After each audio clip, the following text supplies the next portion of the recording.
Bienvenidos pequeños científicos, hoy vamos a trabajar en la clase de lenguaje. Pongan mucha atención. Hola, bienvenidos y bienvenidas. Espero que se encuentren muy bien. Esta es la quinta clase de lenguaje y hoy vamos a trabajar con el cuento. Si ustedes observan, las imágenes que hay acá son portadas de muchos libros que son cuentos. Los cuentos son textos que narran historias para que disfrutes y aprendas con personajes infinitos. El objetivo de esta clase es conocer la estructura del cuento. ¿Cuáles son las partes que tienen los cuentos? Los materiales que utilizaremos son el estuche y nuestro libro de lenguaje de segundo básico. El texto que aprenderemos hoy se llama Ricitos de Oro. ¿Qué información me entrega el título? Si yo leo el título de este cuento, Ricitos de Oro, ¿saben lo que son los ricitos? Bien, son un peinado, muy bien. ¿Y qué significa que sean de oro? Muy bien, que son de color amarillo, muy parecido al oro. Entonces vamos a hablar de una niña que tiene el pelo peinado con forma de rizos y que su cabello es de color amarillo parecido al oro. ¿Qué personajes aparecen atrás de ella?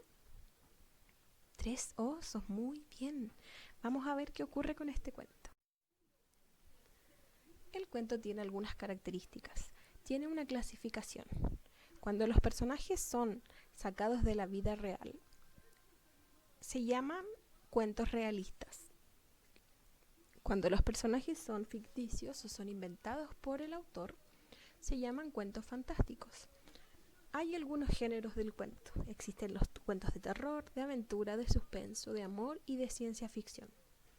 El cuento tiene una estructura. Tiene una introducción o inicio, un desarrollo y un desenlace o final. Y el cuento también tiene un narrador, que es la persona que cuenta la historia. Puede ser contado por el personaje principal o puede ser contado por algún personaje del cuento. El cuento tiene personajes. Los personajes pueden ser personas, como tú, como yo, pueden ser animales o pueden ser personajes ficticios inventados por el autor, la persona que escribió este cuento. El cuento también tiene una situación problema. Una situación donde el personaje principal se ve envuelto en algún problema que debe ir solucionando. Esta es la estructura del cuento.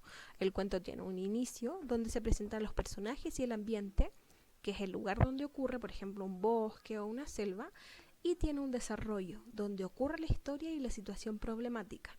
Y finalmente tiene un final o un desenlace, donde se soluciona el problema y termina la historia.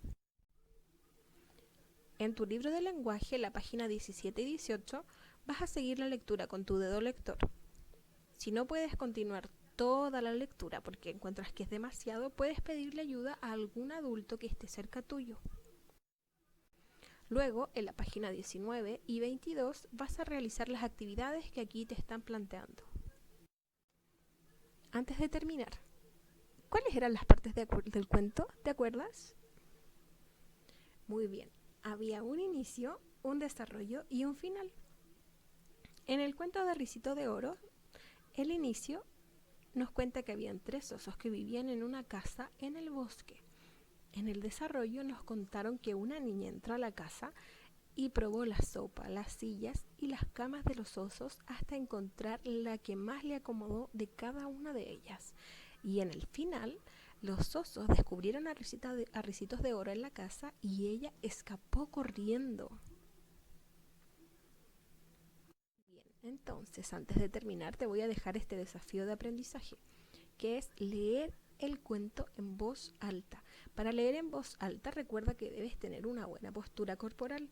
Debes estar derechito o derechita y poner el libro no frente a tu cara, sino que más abajo a la altura de tu pecho, para que así tu voz pueda proyectarse y todos puedan escucharte muy bien. Además recuerda que debes modular, o sea, abrir muy bien los labios para que se escuche y se entienda todo lo que tú estás diciendo. Espero que este cuento te haya gustado. A mí me gusta, es uno de mis cuentos favoritos. Yo recuerdo que cuando era pequeña mi mamá siempre me lo leía. Así que si a ti te gustó, puedes contárselo también a algún amigo o a alguien de tu familia. Nos vemos en la siguiente clase.